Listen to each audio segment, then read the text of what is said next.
Hi. So, you would like to improve your English fluency. You'd like to speak more like a native English speaker. Do you know what we mean by fluency? Do you know what accuracy means? And what's the difference between fluency and accuracy? Well, I'm going to tell you in this video. But also, have you ever heard of the Lexical Approach? Do you know what that is? I'll explain. I hope you find the video useful to you and enjoy it. Please subscribe so you can see more videos, and if you find the video useful, please hit that like button. I'm going to talk about accuracy, fluency and the difference. And then I'll discuss the lexical approach to learning or improving your English. The longer I worked overseas, the more I started to hesitate before using an idiom or colloquial, everyday, common expressions with non-native English friends and colleagues, even with those whose English was pretty accurate. You see, all too often, the meaning went right over the heads. Over the heads. There's another idiom which just came naturally. If something goes over your head, you don't really get the full meaning of it. The reason it went right over their head is because very little attention is paid to them, these colloquial expressions, in conventional English teaching. The focus, as you'll know, tends to be on correct grammar, vocabulary and usage of English. So this leaves learners at a disadvantage when they communicate with native English speakers, and then they'll get frustrated trying to understand everything that's being said to them.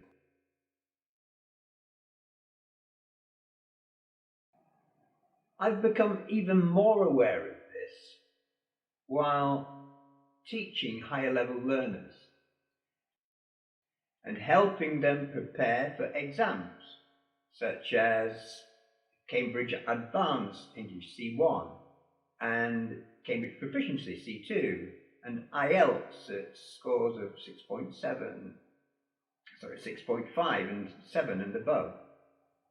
Learners come across confusing expressions in text or in speech, which makes comprehension more difficult.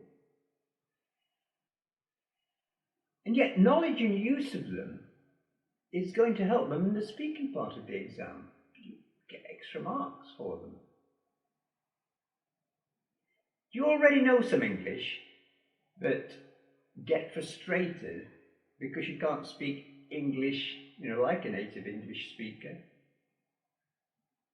and can't always understand what people say to you.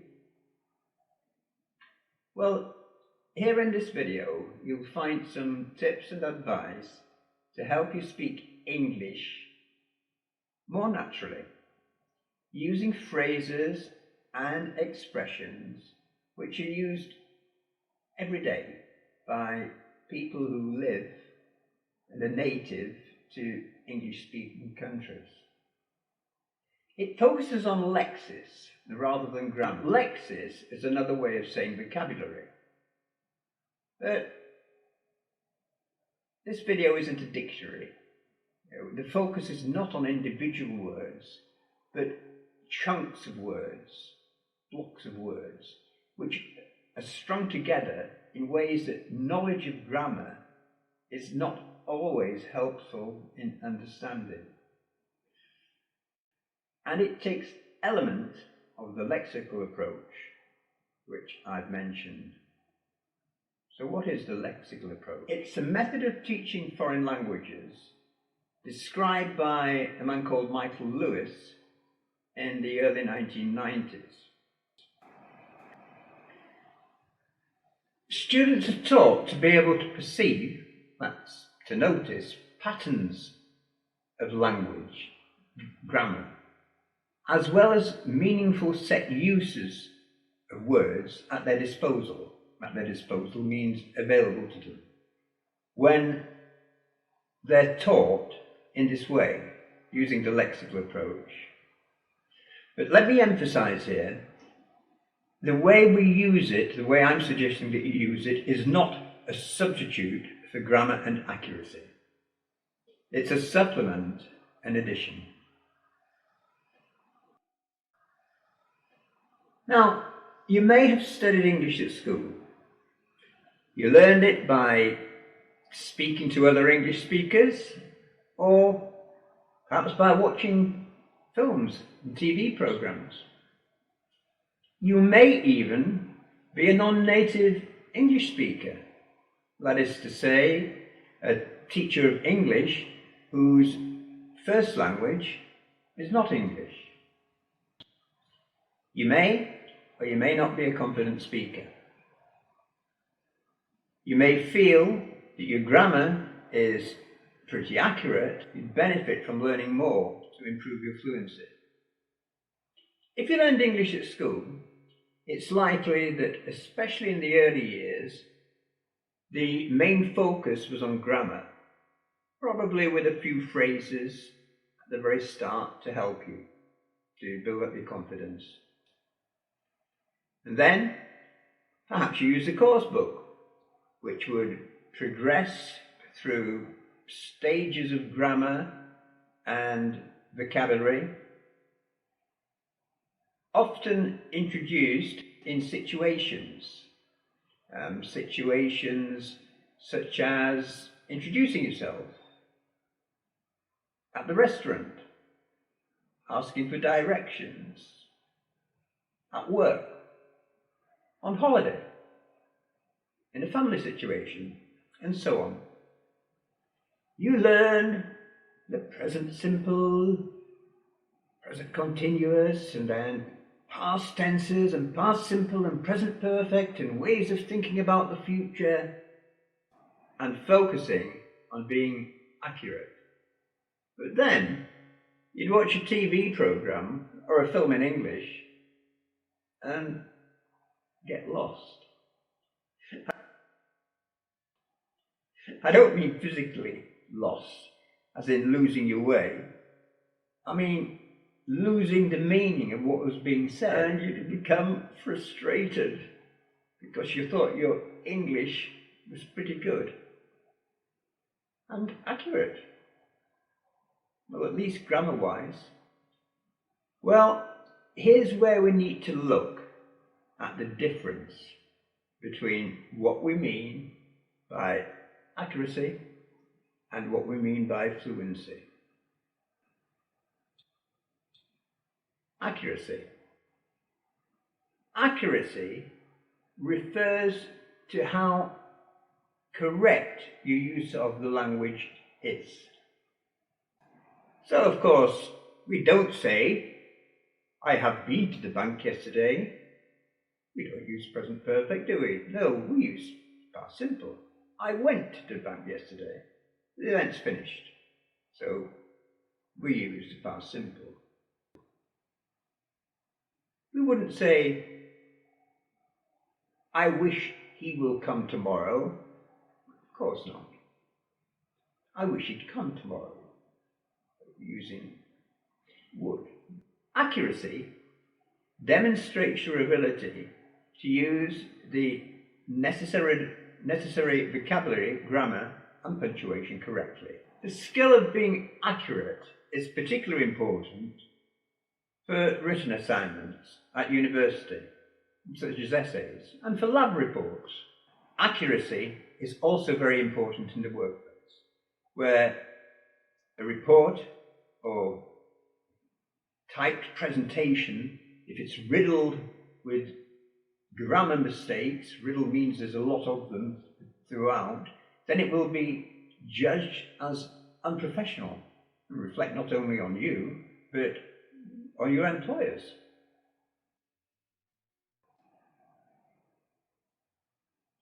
So that's accuracy. Now let's look at fluency. Well, as opposed to accuracy, you might be fluent, make your meaning clear, but not accurate. You might make a lot of mistakes. Fluency is the flow and efficiency with which you express your ideas, particularly when speaking. A few grammar mistakes may appear here and there in the explanation, but your speech would be delivered in a way that's easy to understand and shows how comfortable you are in using the language, even though there are those grammar mistakes.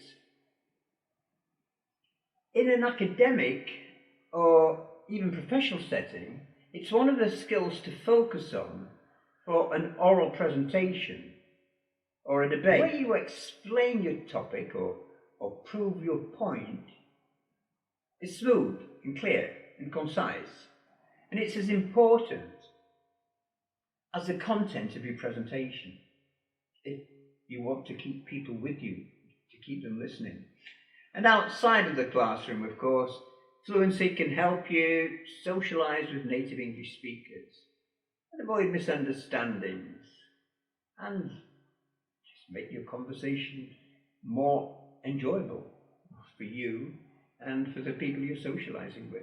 So, which is more important, fluency or accuracy? Well, of course, they're not competitors. Both are equally important.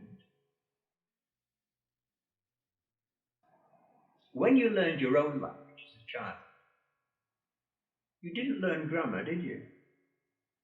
You learned words, lexes. And as you grew older, by listening and repeating, you learned how to string those words together, put them together into phrases and into sentences.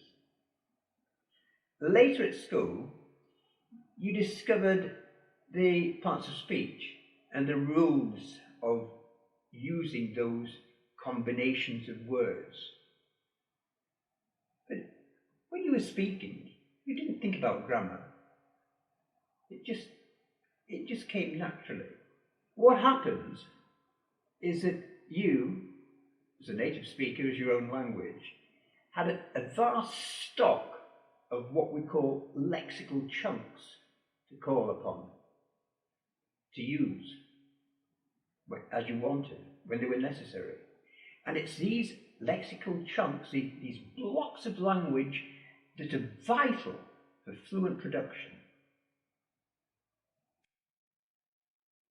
So now, let's look more closely at the lexical approach.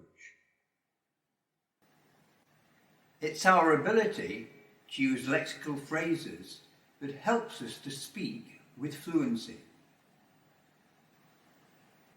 This prefabricated speech, prefabricated means something that's in pieces but which you can put together, like a prefabricated house or prefabricated furniture. You assemble it. It's in chunks, it's in bits, and you put it together.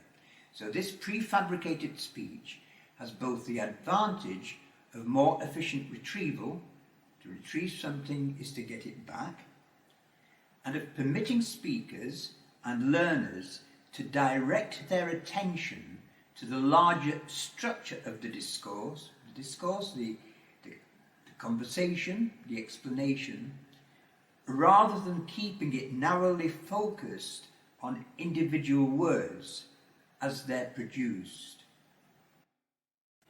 Now, that sounds a bit complicated, but all it means, really, is that you've got blocks, you've got chunks of language which you can call upon and use easily, and therefore have a more fluent conversation. You can pay attention to what you're trying to say, to the meaning of what you're trying to say, rather than searching around for the right individual words and putting them together. It's quicker, it's easier, it's a more fluent approach. The basic principle of the lexical approach is, then, language is grammaticalized lexis rather than lexicalized grammar. In other words, lexis is central to creating meaning. Grammar plays a subservient managerial role. If you accept this principle, then the logical implication is that learners should spend more time developing their stock of phrases and less time on grammatical structures. Well, that's pretty contentious, isn't it? Contentious means argumentative. It's one approach. So hold on. I'm not suggesting for 1 minute that you throw grammar out of the window. Have a look at the two groups of sentences below. The left column shows incorrect grammar. I go to the zoo yesterday. I go to the zoo now. I go to the zoo tomorrow. The right-hand column shows the correct grammar. I went to the zoo yesterday. I am going to the zoo now. I'll go to the zoo tomorrow.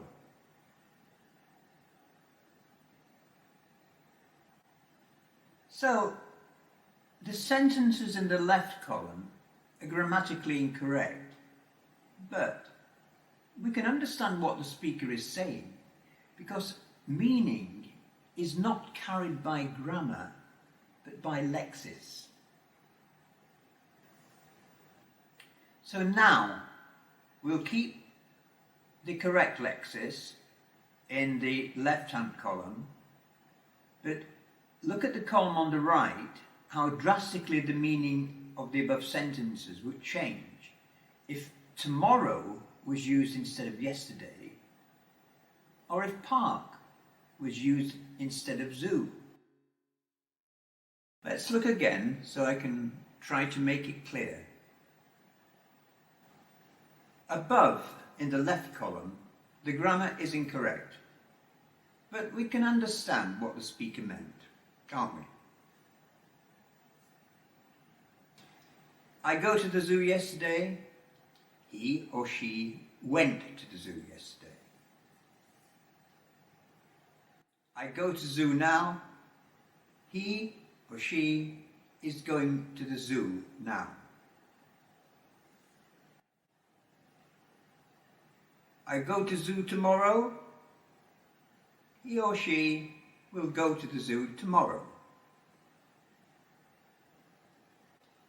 But now, look what happens if in the examples in the right-hand column we change the words.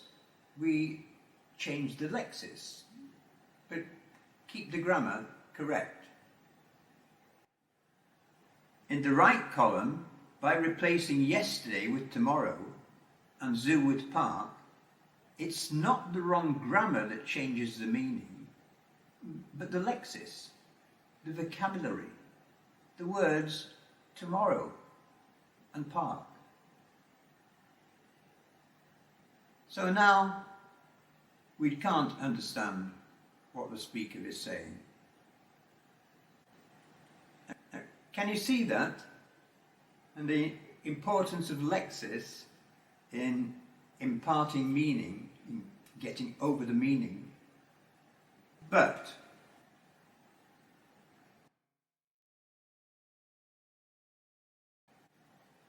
let's remember that vocabulary is more than individual words. A lexical approach focuses not on individual words, but clusters of words, groups of words. or, as we call them, lexical chunks.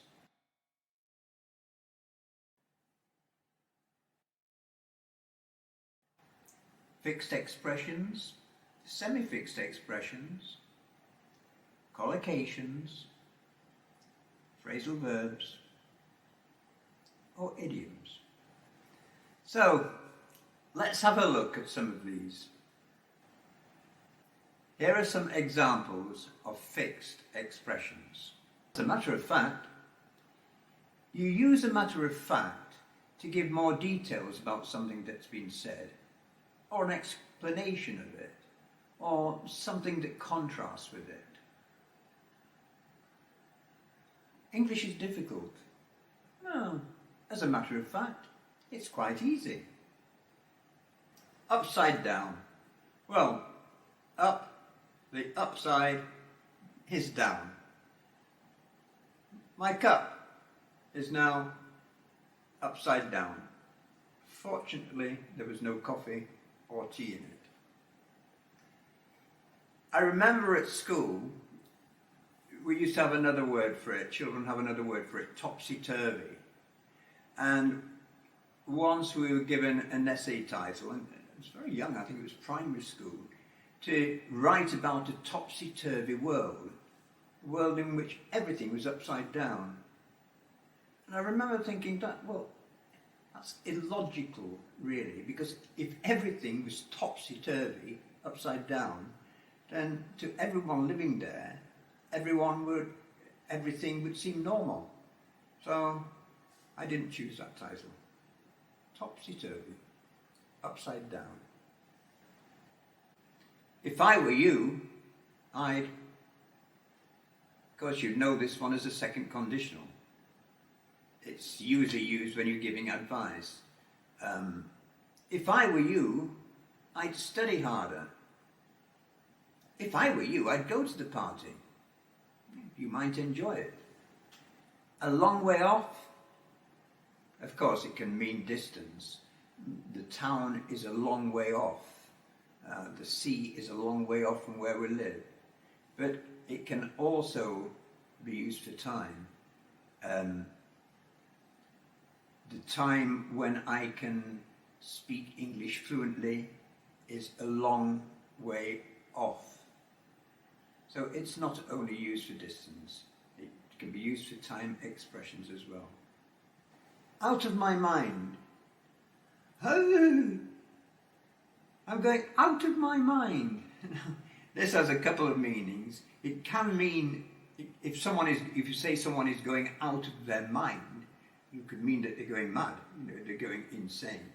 But more usually, it's not used as extremely as that. You say, every time I see her, she's always talking about her new house. It drives me out of my mind, sends me out of my mind. So, out of my mind can mean something, if something sends you out of your mind, it frustrates you. By the way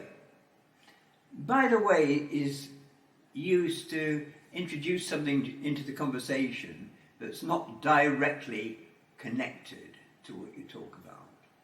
So I could say, by the way, it's 2 o'clock in the morning here. Oh no, it's nearly 3 in actual fact. By the way, it's nearly 3 in the morning here in England. All of a sudden is just another way of saying suddenly, perhaps a bit more dramatic. I was walking down the street and all of a sudden this man jumped out in front of me and wanted my wallet or whatever.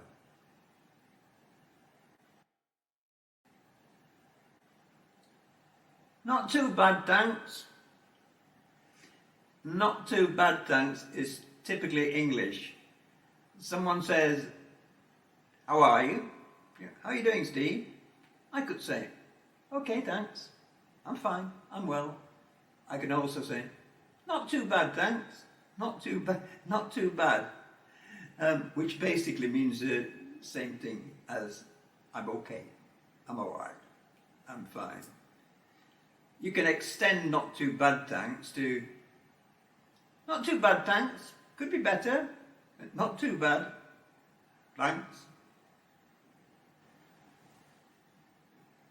Come on, get a move on. Get a move on simply means hurry up, hurry. Yeah. We're going to be late. Get a move on. It's what you can shout to your kids or to friends when they're delaying, when they're behind time. Get a move on. Semi-fixed expressions. Semi-fixed expressions are phrases that keep the same basic word order, but can change some of their parts. Could you open the door, please? Okay, no need to get impatient. Could you open the window, please? Ah, that's better. Fresh air. Could you open the can, please? I'm ready to eat. I'm hungry. Could you pass the sugar, please? Could you pass the bread, please? Could you pass the remote control, please? Hello, nice to see you. I haven't seen you. Followed by a time expression with for or since. Hello, nice to see you. I haven't seen you since 1990. Hello, nice to see you. I haven't seen you for weeks. What was really interesting was the museum. What was really shocking was when the ghost jumped out. What was really annoying was the queue at the airport at check-in. Collocations. A collocation is a word or phrase that's often used with another word or phrase in a way that sounds correct to people who have spoken the language all their lives. We speak about having a strong accent. This lady has a strong accent. I think she's Italian, the way she's using her hands. Totally convinced. This lady is totally convinced that her plan for the company is the right one.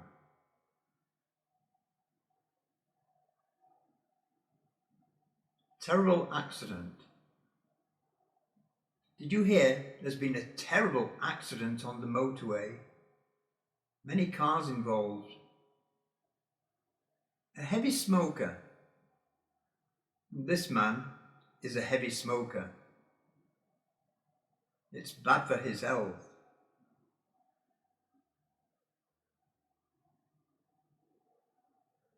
A golden opportunity. This lady has a new job. It's a golden opportunity. Great fun. We enjoyed the fun fair. It was great fun. We never say very fun. Great fun. Sick and tired has nothing to do with being sick. It means that you're angry and frustrated. This lady is sick and tired of having to phone up the company because the workman hasn't arrived. This poor girl's also sick and tired because her mother is always criticizing her. She doesn't want to hear. Knife and fork. We never say fork and knife. Always knife and fork. Phrasal verbs. A phrasal verb is a phrase that consists of a verb with a preposition or adverb or both, the meaning of which is different from the meaning of its separate parts. it can be split. So I can say, I call up someone, meaning to phone, or I call someone up. To drop by is to call in to see someone. Head up. These climbers are heading up the mountain. They're going upwards. This man heads up a company. He's the chief executive.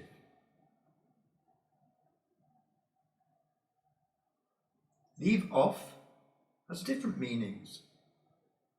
This lady is leaving off her work and going home. This man wishes his wife would leave off shouting at him, to stop shouting at him. She's angry because he's left the cap off the toothpaste.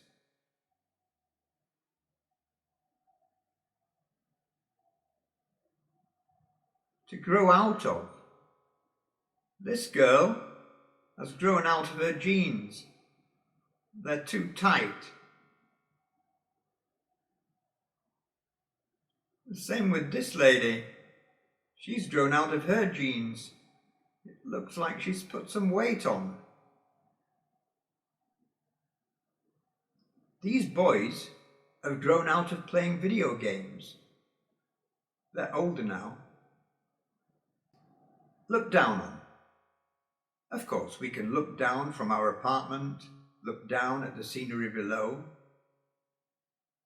Another meaning is to be superior, to feel superior, and look down on other people as not being as good as you, as being inferior.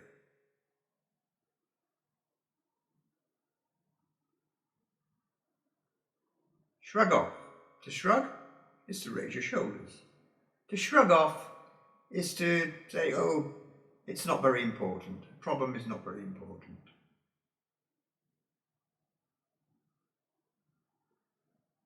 Take up.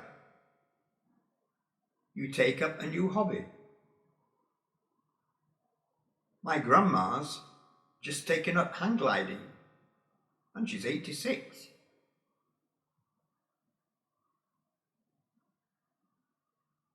This couple have taken up jogging.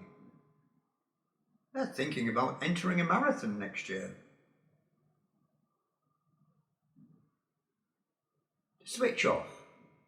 Of course, we switch off the lights.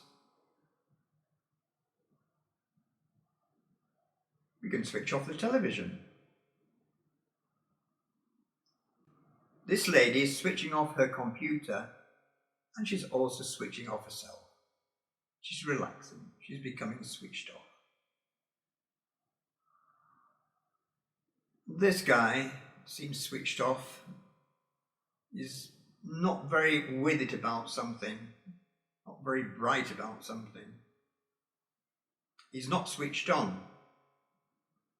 Unlike this professor and his students, they're very switched on about physics.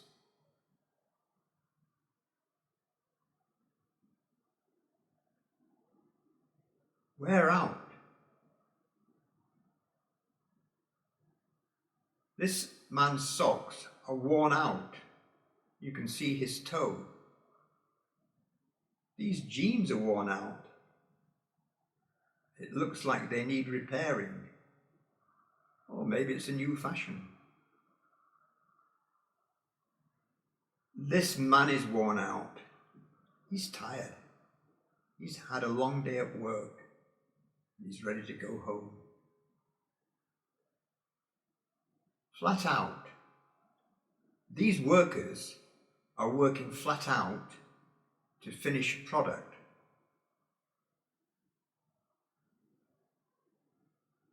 You can also drive flat out, meaning very fast, like this driver is doing.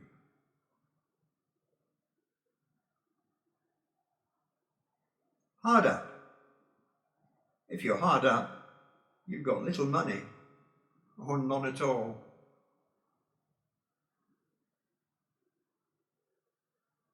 Send off. Of course, you can send off a letter, post it. If you're a fan of football, you'll know that the referee can send someone off.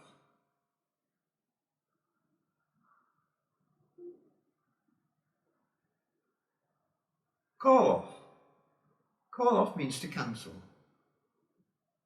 You may cancel a meeting. A show may be cancelled.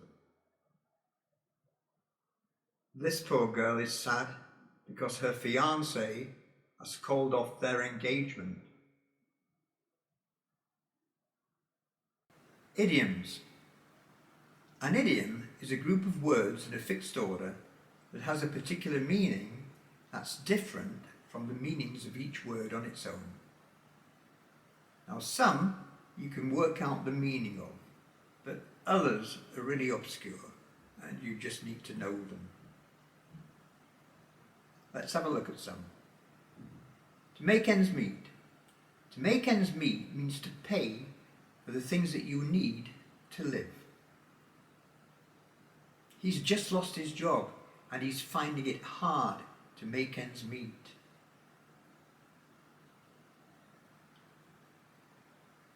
These people are finding it very hard to make ends meet, and they're receiving food from charity workers. In contrast, we have make a bundle, which means to make a very large amount of money, especially by doing something very successfully.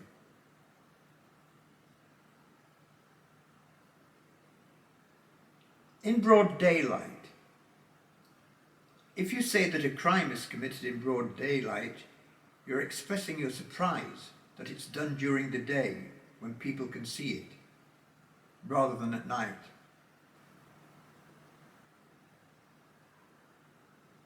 To look like $1 million.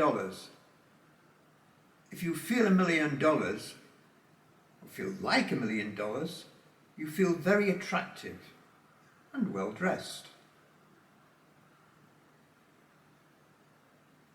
Once in a blue moon. If we say that something happens once in a blue moon, we mean that it happens very rarely.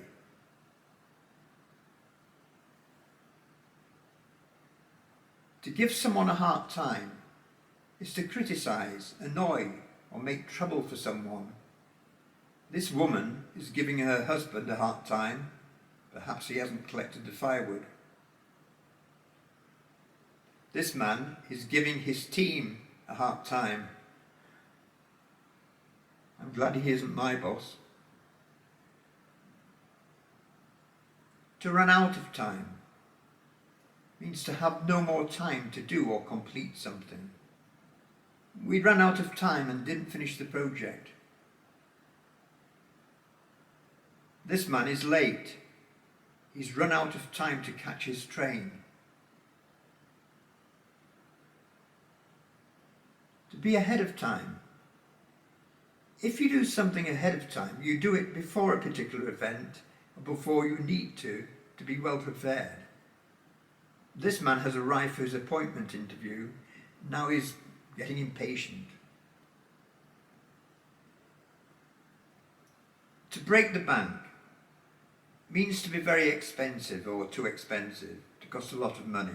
Now usually this is used in negative statements. You can buy that television in the sale. It won't break the bank.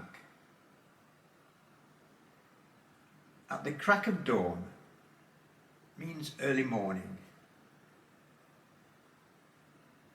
This lady likes to get up at the crack of dawn. This man likes to play golf at the crack of dawn because there aren't many people on the golf course. To dwell on the past.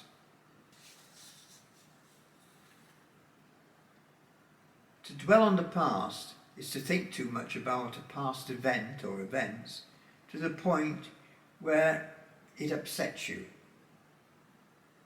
This lady is finding it hard to move on after her boyfriend left her. This poor woman keeps talking about the past to the point where her husband gets angry with her. Maybe she's talking about his past affair. To have the time of one's life means to enjoy oneself very much, to have lots of fun. This couple had the time of their life sailing. I can't really understand why he's wearing a tie. Perhaps he's just finished work. This girl's having the time of her life skydiving. I hope her parachute will open. To live beyond one's means means to spend more money than one can afford to spend. The family who bought this house can't really afford it. They're living beyond their means. This man is buying a car to impress his girlfriend. He can't afford it. He's living beyond his means. Pressed for time. If you're pressed for time, you don't have much time left to do what you need to do. This man is pressed for time to get to work because of heavy traffic. Perhaps he should have left home earlier.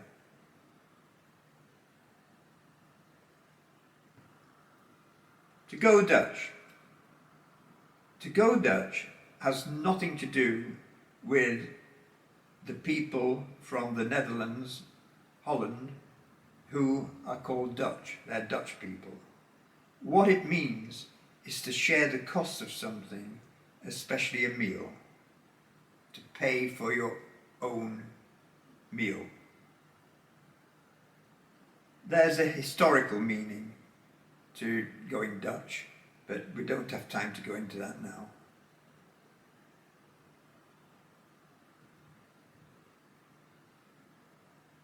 Cheapskate. A cheapskate is a stingy person. Stingy means mean, who doesn't like spending his or her money. Some people have a lot of money but only shop when there's a bargain to be had. They go to a charity shop even though they're quite rich. On the spur of the moment. If you do something on the spur of the moment, you do it suddenly, without planning it beforehand. This couple are having a picnic on the spur of the moment because it's a nice sunny day. This man starts singing and dancing. He's happy. He does it on the spur of the moment. This couple decided to get married on the spur of the moment.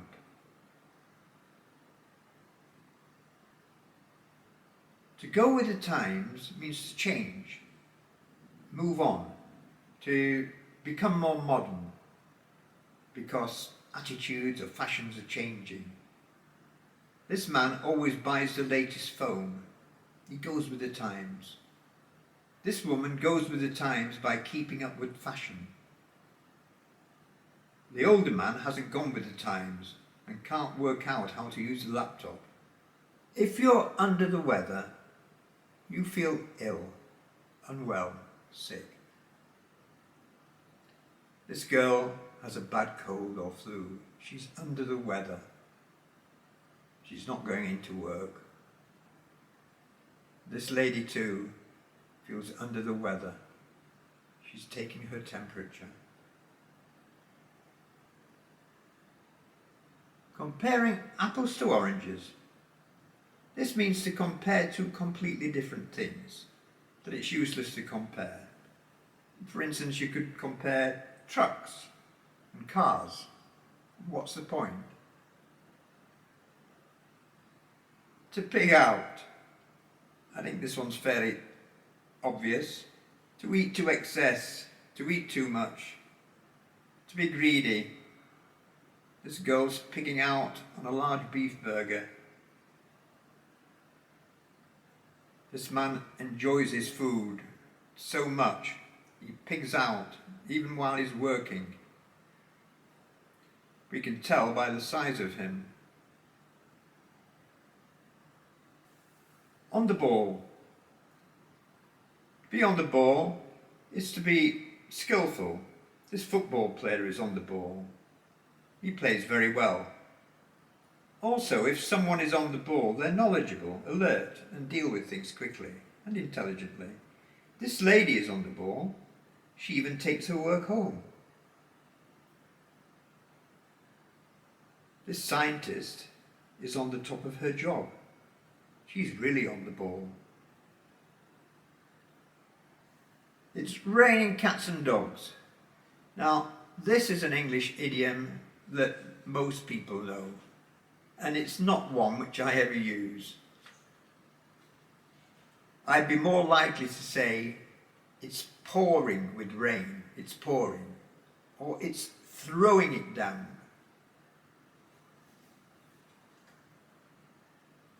Jumping through hoops. This comes from the circus, when animals, lions and tigers were made to jump through hoops. We don't have lions or tigers, we have these two girls doing it. It means to do a complicated or annoying series of things to achieve something. This girl's worked through hoops to complete her project. She's delighted. To hit the pillow or hit the sack is to go to bed, to go to sleep. This woman is tired. She hits a pillow. This man takes it somewhat literally and dives into bed. He's hitting the sack or the pillow. Full of beans means full of energy and life, like this man and these girls. They're really full of beans. It takes two to tango. This is said when you want to emphasize that both people involved in a difficult situation must accept the blame. She blames him for the divorce, but as I always say, it takes two to tango.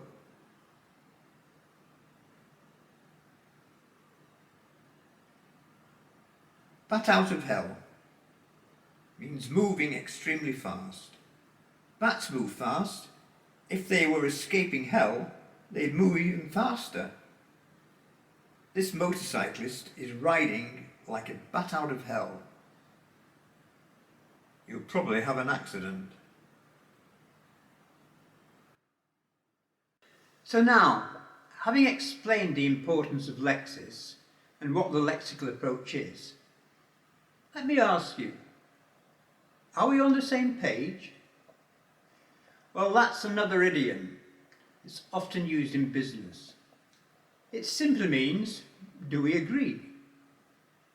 In this case, can you see why I believe that using the lexical approach, along with other methods of learning English, is important?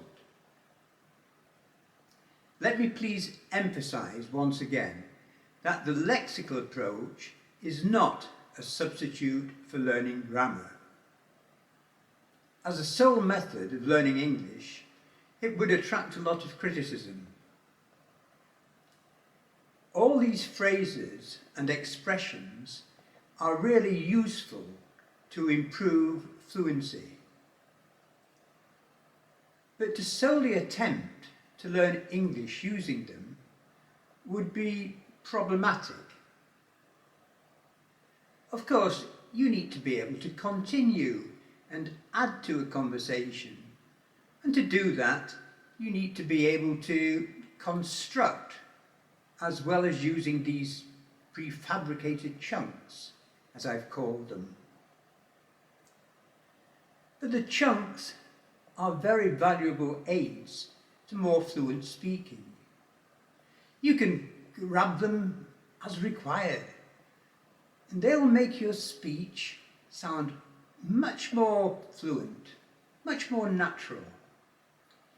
Even if you don't use them yourself, you need to be able to understand them. This is especially true of phrasal verbs. I really do have a bee in my bonnet, an obsession about these, because they're used so widely. There are so many of them. Now, here's a little exercise. It's a bit contrived, which means artificial, but it gives you an idea of some of the many phrasal verbs that can be formed using just one verb, the verb to put. So read through it with me, and then look over it again to try and understand the meaning of each of the phrasal verbs I used. And then I'll go through it again and explain. Here goes. In putting over my opinion, I'm not suggesting that learning and using lexical chunks is a piece of cake. But don't be put off simply because many are difficult to get to grips with, and there are so many. That's something you are just going to have to put up with. You need to know them, so don't put off learning and using them. You have to put in the effort. Don't be put out if someone corrects you. It's unlikely that they mean to put you down. Thank them. Then try to put the mistake right the next time. Remember that knowing them is going to help you put over your meaning when having a conversation. And you'll start to understand a lot more when native speakers are putting across their views. I suggest that you put aside your worries, put in the effort, and put your best foot forward. Okay, how did you do? Let's go through them. In putting over my opinion, to put over means to express, to convey, to give. I'm not suggesting that learning and using lexical chunks is a piece of cake. A piece of cake means very easy. It's not. But don't be put off. To put off here means to dislike, to not want to do something. That many are difficult to get to grips with, to know, to learn. And there are so many of them. It's something you're just going to have to put up with. To put up with means to tolerate. You need to know them, so don't put off learning and using them. To put off here means to delay, to postpone. You have to put in the effort. Don't be put out. Put out, if someone corrects you, put out here means offended. They don't mean to put you down. To put you down means to diminish you, to criticize you, to make you feel inferior. Make it right next time. Remember that knowing them is going to help you put over, again, to convey, to express your meaning when having a conversation. And you'll start to understand a lot more when native speakers are putting across their views. Putting across is like putting over. Putting across suggests that they do it very clearly. I suggest that you put aside, you keep until later, or you forget your worries, and put your best foot forward. Put your best foot forward is an idiom. So, how did you get on? Well, lexical chunks in general. How do you go about learning them? Well, just don't allow them to pass you by. If someone uses them, if someone uses one and you don't know the meaning, you could ask the speaker to explain. But if it would interrupt the conversation, try to memorize it or them, and then look up the meaning later. See, there's another phrasal verb, to look up. It doesn't mean to look up at the sky. It means to search, to research, to check. Listen for them in conversation. Try to identify them. Try to identify them when reading, when you hear them. There are loads of resources on the internet where you can check the meaning. And of course, you can make sure that you subscribe to and follow me on this channel. I'll be posting many more chunks: fixed expressions, semi-fixed expressions, collocations, phrasal verbs and idioms. As you've seen, where possible, I use visuals, images or videos. I use them a lot because I think seeing an example of how they are used helps you to understand. It helps recall. So, thanks for watching. I hope you've enjoyed the video and found it useful.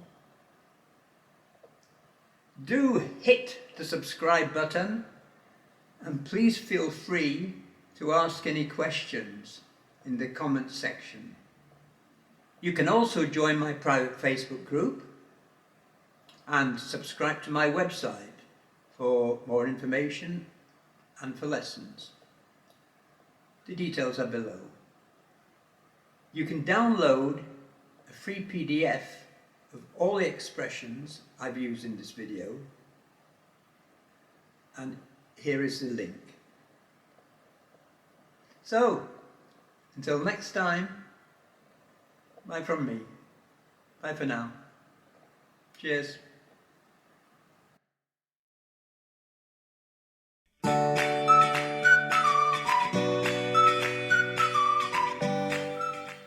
Hi everyone, welcome to English with Steve UK. Now today I'm going to talk about English idioms, 30 of the most common ones. And English idioms are so important if you want to speak English fluently, if you're at advanced level or want to reach there. But before I do, can I ask you please, if you liked the video, please hit like and also subscribe. And then you can see the follow-up videos which I do, because the next one which I will do will be about phrasal verbs, which are extremely important, and more idioms and other English expressions. Okay, let's go.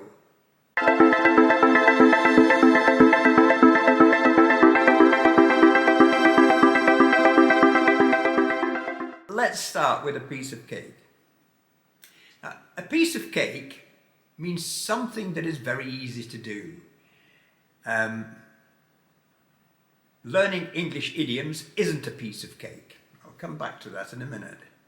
But riding a bicycle is a piece of cake. You probably didn't find it so when you were 3 years old, but now it's a piece of cake for most of you, I would think.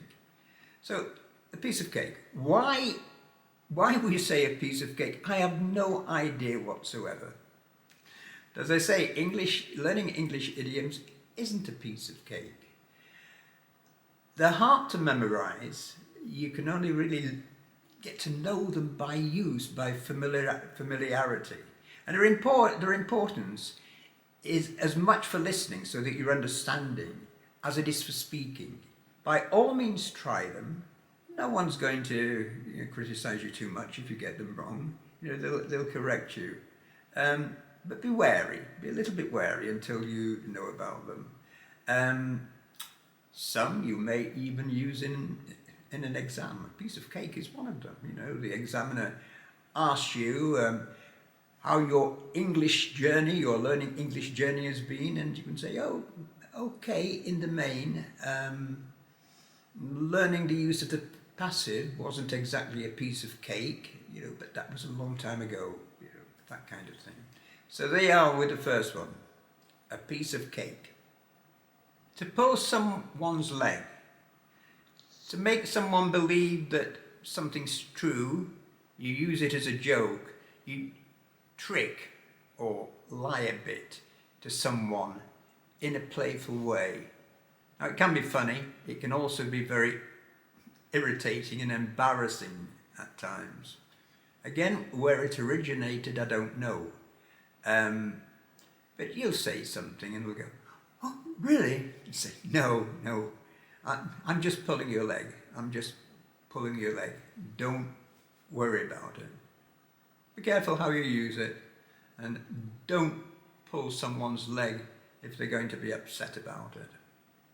Okay, I have one friend who always says, "Oh, I'm just pulling your leg." I think, well, it wasn't funny. So, yeah, be careful. I'm sure you know this one. It costs an arm and a leg. To say that something costs a lot of money, it was very expensive. Again, the origin, I don't know. I'm sure I could find out if I really researched it. But you say to someone, "Oh, yes, oh, that's a lovely dress you're wearing." Reply, "Yes, it cost me an arm and a leg." Well, I'm sure it did. You know, I love Macs in my MacBook, but it cost an arm and a leg. Yeah, no, well, that's true. Arm and a leg.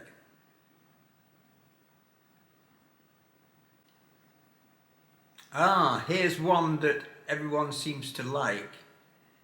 Down in the dumps. If you're down in the dumps, you're feeling depressed and miserable. Oh, I feel so down in the dumps. I'm upset. Or you say to someone, "Oh, what's the matter with you? You look really down in the dumps." A dump is a place where you put waste material, not like a waste paper basket, but somewhere outside. You take garbage, you take trash. Probably doesn't fit into the bin which you have outside your house. So that's a dump. We call it in Britain. We call it a rubbish dump. So if you're down in the dumps, I suppose metaphorically, you're surrounded by rubbish in your life. To dump something is to throw it away. Oh, that's no use anymore. That kettle's not working. Dump it. Let's dump it. It's also used when talking to people, you know, especially to teenagers. You walk into your daughter's or son's rooms. "Oh, God's sake, clear this up. Your room's a real mess. It's such a dump. Looks such a dump." Okay. I hope you're not down in the dumps. You okay? Good. Nice to hear. All ears. If someone says that they're all ears, it means that they're listening attentively. They're listening to you, ready and eager to go. So I hope that you're all ears. It's used extensively. You think that someone's not listening, yet are you listening to me? Yeah, go on. I'm all ears. I'm all ears. Or you say to someone, did I tell you about Jasmine? What's happened to her? Reply, "No, go on, tell me. I'm all ears." All ears for the bit of gossip.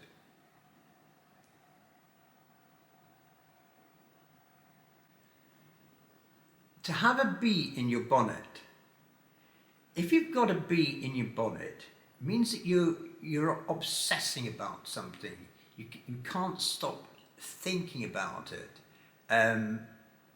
Maybe you're angry about it, or maybe it troubles you in some way. Maybe not troubled. Maybe just something that's on your mind. A bee. What a bee is, you can see it in the picture. A bonnet is a hat. It's worn by women.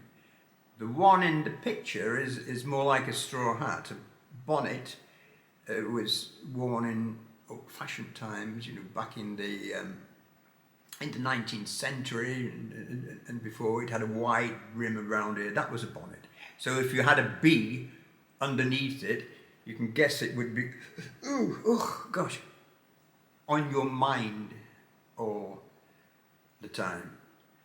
The only men who wear bonnets, as far as I know, are Scotsmen. I don't suppose they'd worry if they had a bee in their bonnet, but they wear kilts as well. So they're safe as long as they don't have a bee up their kilt.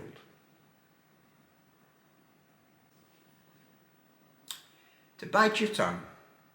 To stop yourself from saying something that you'd really like to say. Something upsets you, someone upsets you, but you hold back from saying anything because you don't want to cause an unpleasant scene. You don't want to cause trouble. You don't want to upset someone. You're being diplomatic. So you bite your tongue. You can find someone who will say to you, oh, and she went on about how she's got no money, but you know, she's bought that new car. I really had to bite my tongue. There you go. Have you ever tried biting your tongue? You really can't talk. So I remember biting my tongue when I was a kid. It was very painful. So that one, you can probably work out if someone said to you, I had to bite my tongue. Okay, I bit my tongue. Yeah, they held back from saying something. Okay. Another bite. This time to bite the bullet.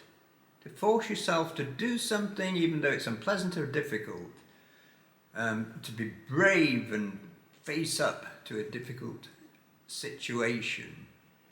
I don't want to have to go to the meeting. I hate it. I don't like the people there. Well, you'll have to go. You'll just have to bite the bullet and get on with it. I've got to go into hospital for an operation. I hate hospitals. Well, bite the bullet, you'll be okay. The origin of this, I can guess. It would come from the military. In a war on the battlefield, a soldier is injured and they're performing battlefield surgery. They have no anaesthetic, so the patient would be given a bullet to bite on. I'll use my pencil as a bullet.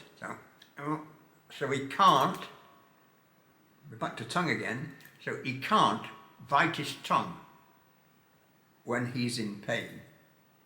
And the other thing they do of course, which would be much more pleasant, is to give him a good shot of whiskey. But I guess on the battlefield, bullets were more readily available than whiskey. To bite the bullet. Now here's a lovely one. To break your leg. It's used to wish someone luck when they're going on stage or they're going to present somewhere. It used to be thought to be superstitious, well it still is actually in the theatre, to say good luck as the actress goes on stage. So you'd say break your leg. Now, where's break your leg come from? Well, I read a few months ago that the likely origin, and I think there's probably some truth in this, is that it goes back to Shakespearean times, when in the open-air theatres, they didn't have theatres like they have today, people would bring along their own wooden chairs, and then they'd get so excited, they'd bounce up and down, and these chairs were badly made and a bit rickety, and sometimes the leg would break and the guy or woman would fall off the chair and onto the floor because the leg was broken. So if you were saying to an actor, yeah, go out there, break a leg, I mean, cause so much enjoyment that people get excited and the leg of the chair breaks. Sounds plausible, doesn't it? Yeah, plausible. Believable? Yeah, I like that one. Okay, when you go to your exam and you're doing the speaking part of it, break a leg. another break. Break the ice. To break the ice, say we break the ice when we meet someone new. We say something which breaks the ice, which means that we make them feel more comfortable. So meeting someone who's just arrived from somewhere. Hi there, lovely to meet you. How was the train journey? How was the journey? Hi there, great to meet you. Oh, gosh, I like your coat, or whatever. I'll talk about the weather. Oh, it's cold, isn't it? I hope you're okay. That's breaking the ice, making people feel comfortable. There's also something called an icebreaker. An icebreaker, I don't mean the proper tool, which you use to go out and break ice. An icebreaker is often used in business meetings, in business conferences. We used to use them in the British Council at the start of a conference to make everyone relaxed. That was the idea of them. Most people hated them. The leader would start, okay, we're going to do an icebreaker. Now everyone go around and introduce yourself, find something new about the person you meet, and then go to the next person and tell them about it, and go on like that. Or stand up and talk about your favourite hobby or something you hate. Icebreakers. Oh, yeah. Well, we did them. That's an icebreaker in a meeting or a conference. But an icebreaker, when you're meeting someone, you're breaking the ice. You're making people feel more relaxed. Okay. Oh, this is another popular one amongst people who don't know it. And so it seems, to open a can of worms. Now, if you say that someone's opened up a can of worms, or about to open a can of worms, you mean that they're about to talk about something which could have unpleasant consequences. It's better not to do it. It's better left alone. So you might hear it in a conversation. I'm going to tell her that I saw Frank at the pub. He was talking to this blonde girl. Don't do that. Don't do that. You'll open a can of worms. You'll open up a can of worms. It could be a meeting when you say, the boss opened a real can of worms when he talked about cost efficiency and how we had to cut back. Does he mean we're going to have to cut back on staff? That's a can of worms. I've no idea why we talk about a can of worms. Worms, not particularly pleasant, are they? They're used for fishing. Does it come from that? Can of worms? I don't know. It's a silly one, but it's quite common. A can of worms. To let the cat out of the bag. Again, quite common. And again, I don't know the origin of it. I think I read it once, and for the life of me, I can't remember. But basically, it means to allow a secret to be known, which you didn't intend to, and you shouldn't have allowed it to be known. An example could be, I told Mary I was having a party. I'm having a party on Saturday for Emma, and she went and let the cat out of the bag and told Emma about it. I wanted to surprise her. So, she didn't know that it was supposed to be a secret. Or maybe she did know and told her on purpose, but she let the cat out of the bag. She revealed the secret. To let the cat out of the bag. I suppose the cat might be very happy. To give someone the cold shoulder. Oh, it's not a very nice one, this.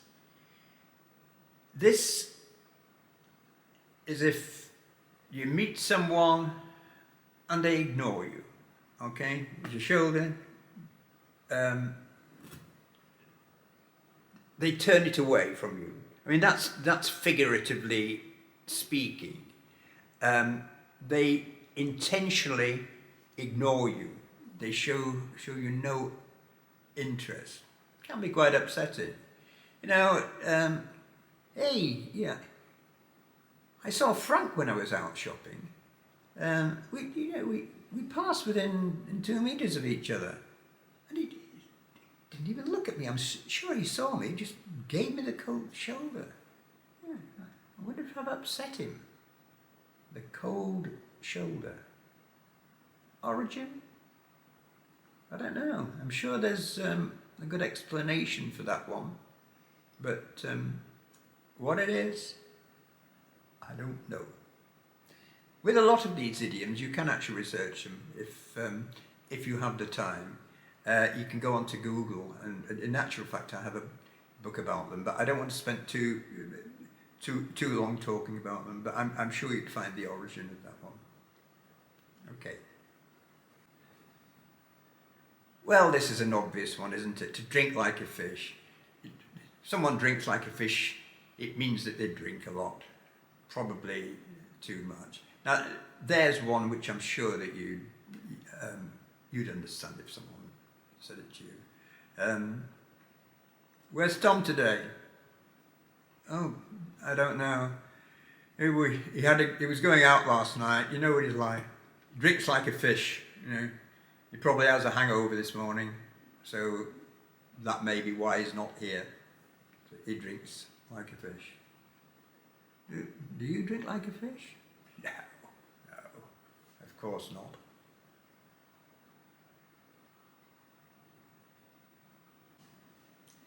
To put all your eggs in one basket. Again, I think this is one you may be able to work out depending upon the context. It's a piece of advice. Don't put your eggs all in one basket.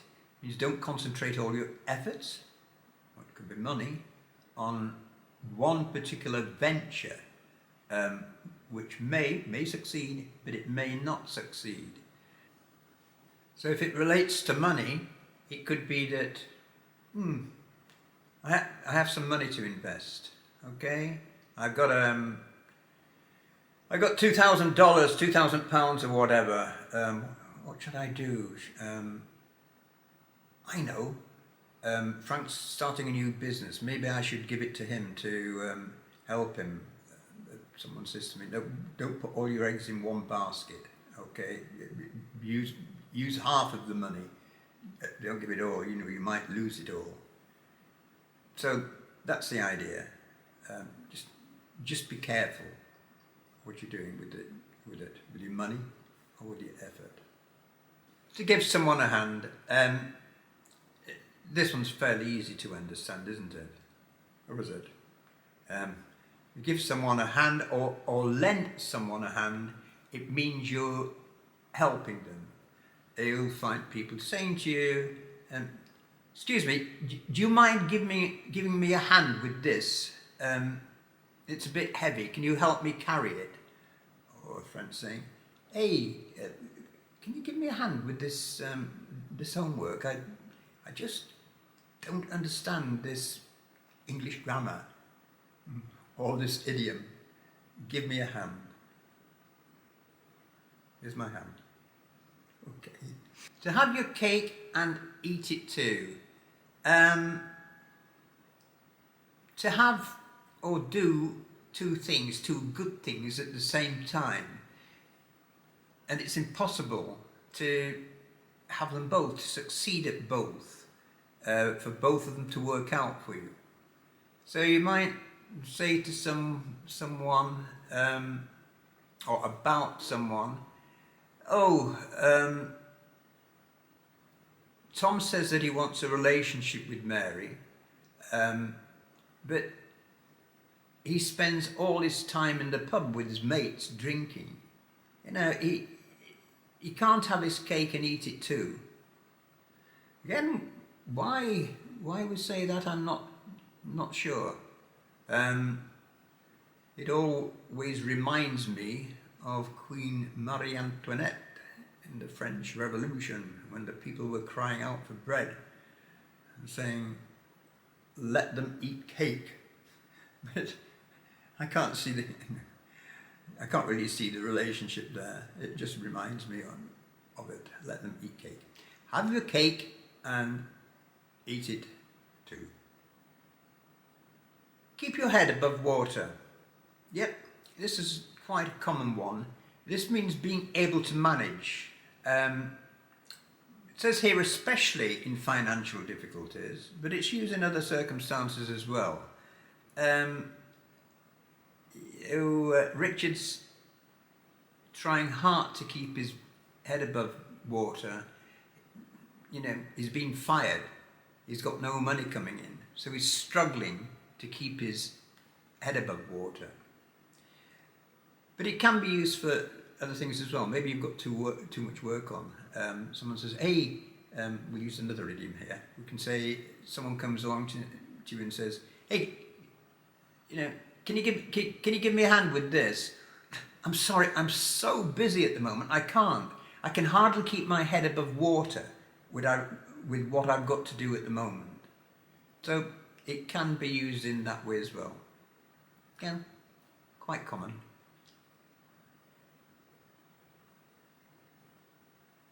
Like finding a needle in a haystack. Something's very hard to find. This one should be apparent to you. The meaning should be apparent, as long as you know what a needle is. You know, the little thing that you use for sewing. And a haystack, the big pile of hay which you see in a field, as you see on the images you see on the picture. So if you're looking for something and you say, "I can't find it," it's like looking for a needle in a haystack, like finding a needle in a haystack. You're finding it difficult to find. I have that problem sometimes. I'm rather untidy. I go to my desk drawer, for instance, I'm looking for a pen, which actually works, and it's cluttered with paper and lots of other stationery. And I could say, trying to find a pen that works, and this drawer is like looking for a needle in a haystack. Hard to find. Bit of an exaggeration, isn't it? You know, a needle in a haystack would be impossible to find, unless you pricked your finger on it. Ow! Okay, a needle in a haystack. Straight from the horse's mouth. If you hear something and it's straight from the horse's mouth, you get the information from someone who definitely knows it to be true. They know that it's certain. So, an example, someone tells you something, you say, "Oh, surely that can't be true." Reply is, it is. I got it straight from the horse's mouth. Emma told me, you know, and she was there. She actually saw it happen. Yeah. Straight from the horse's mouth. I didn't know horses could speak, but there you are. Origin, we don't know. If you say to someone that they've hit the nail right on the head, or hit the nail on the head, then you're agreeing with them that something is true. Example, someone says to you, "Well, the reason he never finishes his work is because he's always late arriving in the morning." Yeah, you've hit the nail on the head there. The other thing you can say, an expression I commonly use, is, you can say that again. When you say that, you're not actually asking them to say it again. You're agreeing with them. You can say that again. Yeah. You've hit the nail on the head there. Same thing.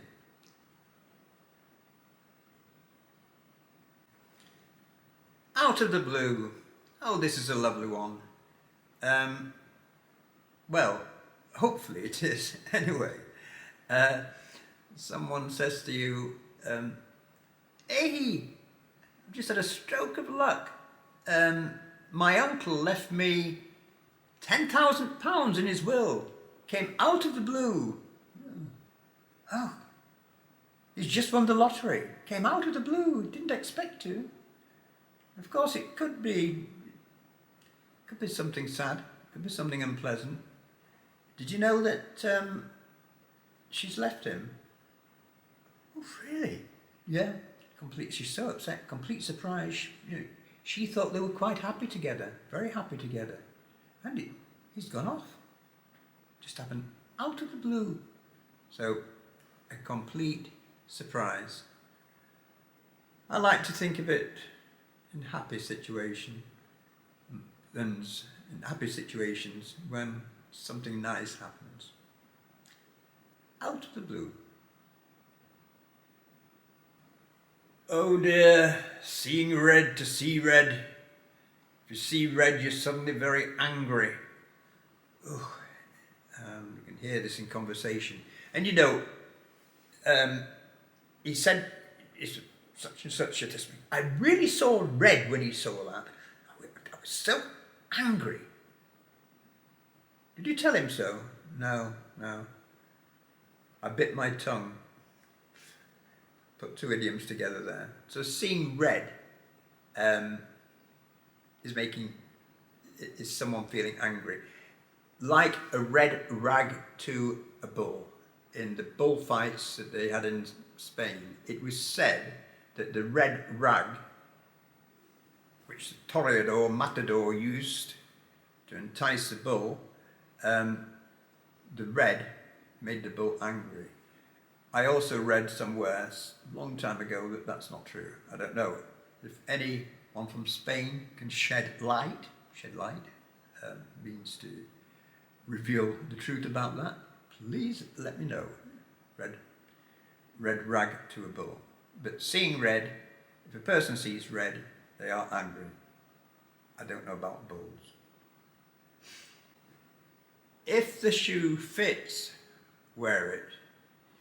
You say this about someone, a truth which they don't like. They find it unpleasant, but it's true. For example, someone says to you, oh, I told her that she's too vain. She just thinks about her appearance all the time. You reply, well, it's true. Yeah. If the shoe fits, she should wear it. She should wear it. Yeah, if the shoe fits, wear it. To be sitting on the fence, to be torn, divided between two sides of a discussion and argument. You're not making a decision about either side of it.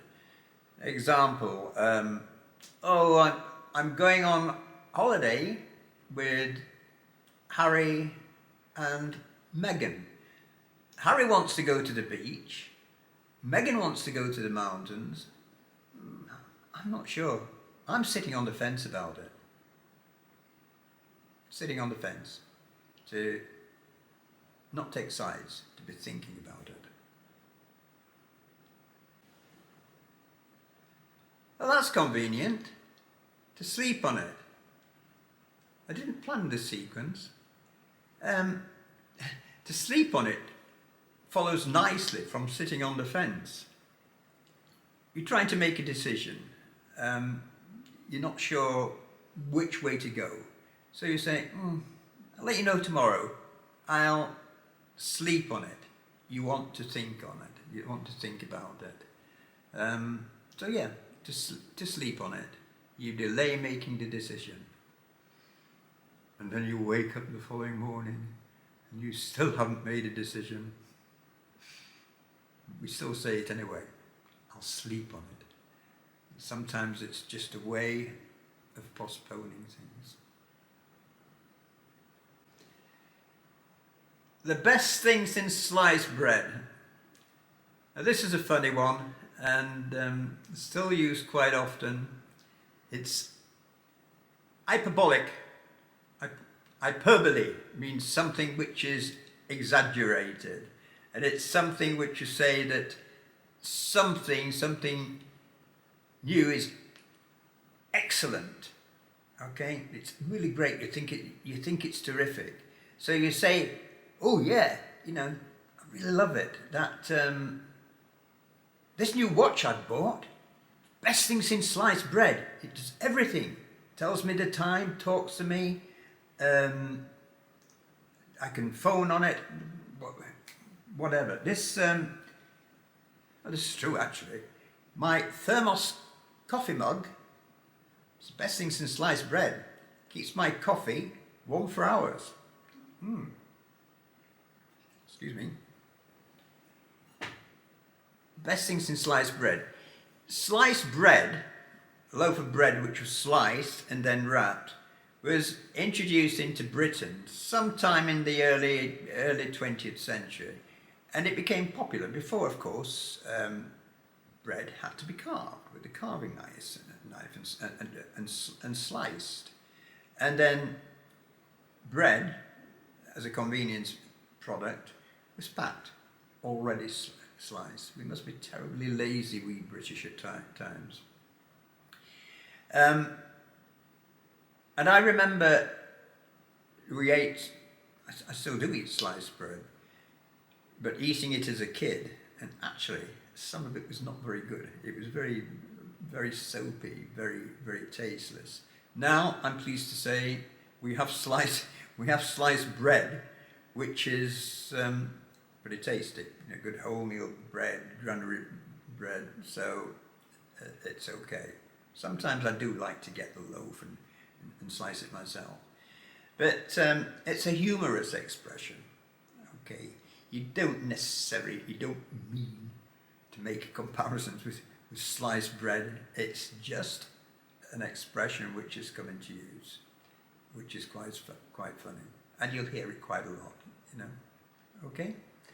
The best thing since sliced bread. Okay.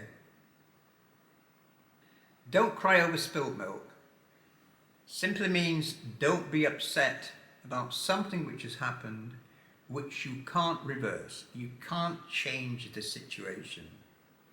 You know, physically speaking, if milk is out of the bottle and it's all over the carpet, all over the floor, you can't get it back into the bottle. So, used figuratively, it means you cannot change the situation. You know, you say to someone, it's pointless, it's useless crying over spilt milk. You just have to accept it and get on with things. You know, I hope it will be okay for you. Here's one which is really a business idiom, although you do find it used in everyday conversation. You know, are we on the same page? Are you in agreement about something? Are you thinking the same thing? So you'll find it used in business quite a lot. Yeah? Do you agree that we should make a presentation to them? Do you agree with the forecast? You know? Are we on the same page? Are we on the same page? You can use this in everyday conversations. It does come up occasionally. So yeah. Are we on the same page? Are we on the same page about idioms? And that they are important? How important they are? Hope so. Moving at a snail's pace. To move at a snail's pace, that's pretty easy, isn't it? If someone says that to you, yeah, you ask them how's it going about their job, and they say, oh, it's moving at a snail's pace. You probably understand the snail moves very, very, very slowly.